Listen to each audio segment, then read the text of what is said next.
I am glad to hear that you feel that way and that you're better off. Yes. Well, but my question is, it was probably about 2 years ago that we actually left church and decided we were never going back. But it was a process from that point forward to figure out that we actually didn't believe in a God at all.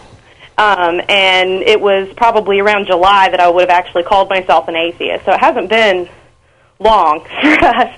And the thing is that in the meantime, we've had 3 kids and have been raising them in the church and telling them that this is true and this is what's real. And while I was never the kind of parent to want to lie to my kids about everything, I mean, I've told them half-truths because they're my kids, but, you know, I would tell them, no, there is no Santa Claus, but if you want to pretend, I'll pretend with you as long as I can or as long as you want to.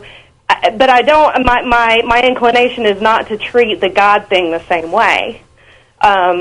But because we've done that for so long, sometimes having those discussions, I'll have my kids come to me at the end of a day and say, well, God lives in your heart. Because it's what we've taught them all this time. And, I mean, do you all have any experience, know anyone, you know, who are atheists raising their kids? And how do you talk to them about faith? You picked the wrong week to call. Wow, yeah. I'm sorry. Neither of us have kids. Russell and Jen, that we know how of. old are your kids? I have a 13-year-old, a 6-year-old, and a 5-year-old. All right. The 13-year-old, we're like, we don't believe in God. And he was like, okay, cool, we're atheists. Yeah, I was going to say the 13-year-old's not going to be a problem. Yeah, he was great. It's the other two, and you know, I don't have a problem rationalizing to him, and he doesn't mind he doesn't mind being rebellious in any way I can hand to him. We live in the South. I don't have any kids, and I'm often reluctant to give advice to people who have kids. All I can tell you is what I would do. Now, first of all, obviously you're in a weird situation because you've got a 6-year-old and a 5-year-old who, until recently, had been raised with mommy and daddy believing one thing, and now it's different. Right. But I don't. Yes, I'm opposed to religious indoctrination, and I understand all the harm it can do, and some kids get involved in cults and everything. I was raised just about as fundamentalist as you could, right down to camps I went to. My parents still love me. I think it turned out mostly okay. I was not trapped in a religious belief. I kind of think that if you two love your kids, treat them with respect, be honest with them, encourage them to think and question, and teach them more about how to think rather than what to think. But do both. There are cases where you want to teach people what the information is out there, but get them excited about investigating and questioning. Without ever even worrying too much about the God issue. The rest of it will probably take care of itself. Yeah, so when they come to me and say God is in my heart, I don't pull the no, your heart pumps blood. Yeah. Yeah, you don't want to give my answers to your kids. Yeah. But we don't. That's kind of what I was taking an anatomy class and kind of pulled out the book with some of the kinder pictures and said, well, this is your heart and this is what it does. Yeah. And they just kind of don't accept that. Yeah. We've not gotten a lot of 6-year-olds calling the show with questions either, so not a lot of experience here. I will say though that one thing you can look forward to or look for in your area.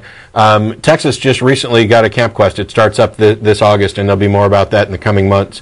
But organizations like Camp Quest and the other secular organizations, I can't praise them enough because I grew up, in Cub Scouts, which is becoming more and more religious and has been taken over by Mormons, and that's where we had our meetings and stuff. Yeah, it's all the Penn and Teller thing.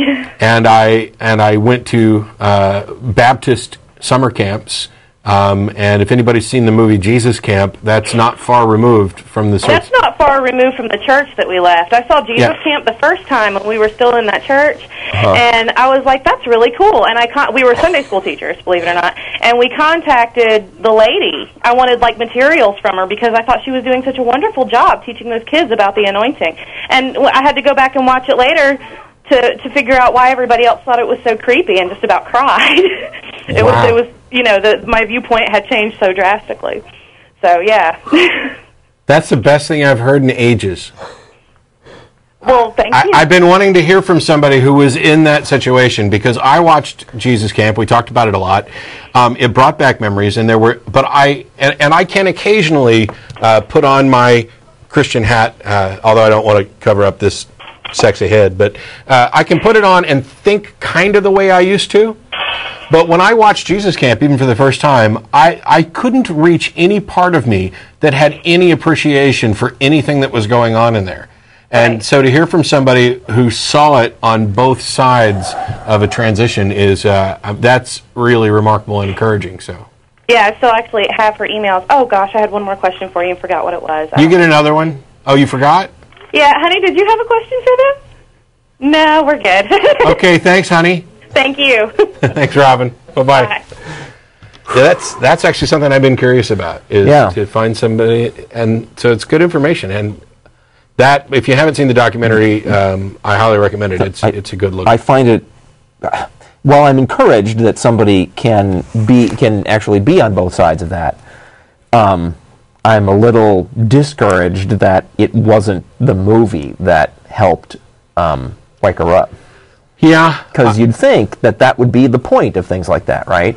except that I swore up and down when that Yeah. movie came out that I could show it to relatives and friends of mine who are fundamentalist Christians, and they would think that it was wonderful, a wonderful representation of their beliefs, and they would be glad that this documentary was made to get the information out to all the godless people who need to agree with them. Wow. So you have, I mean, this is one of the reasons why I praise this documentary so much, is because I think it was, for the most part, fairly represented the issue, to the point where this is what it is, and the people on this side of it are looking at it as, yeah, that's what we're saying, Yeah. and the people on the other side are like, holy crap, this is what they're saying. Yeah. It's easily one of my favorite movies of the last 5-10 years for sure. Well, you haven't seen 2012 yet. I haven't seen 2012 yet, you're right. And I doubt it will supplant Jesus Camp. By the way, in other documentary news, there's Delivers from Evil, which I can highly recommend, which deals with the pedophile priest case. Somebody, thanks to whoever pointed that out to me, it's available as an instant watch on Netflix, if you have a Netflix account and the ability to do that. I watched that recently. My thing here says there's somebody on line 3, but line 3 is empty. So we can check that again. I'm going to guess, Jonathan in Columbia, you on? Yeah, I'm here. How you doing, Jonathan? Pretty well. Yourself? Not bad. Yeah, I wanted to comment on the lady that called from Ohio, the black lady. Yeah. Yeah, I myself, I'm black. I'm an atheist as well, and she is right for sure that I actually have never met another black atheist, never, and I think a part of the reason might be just our history. People who tend to be oppressed seem to be more religious.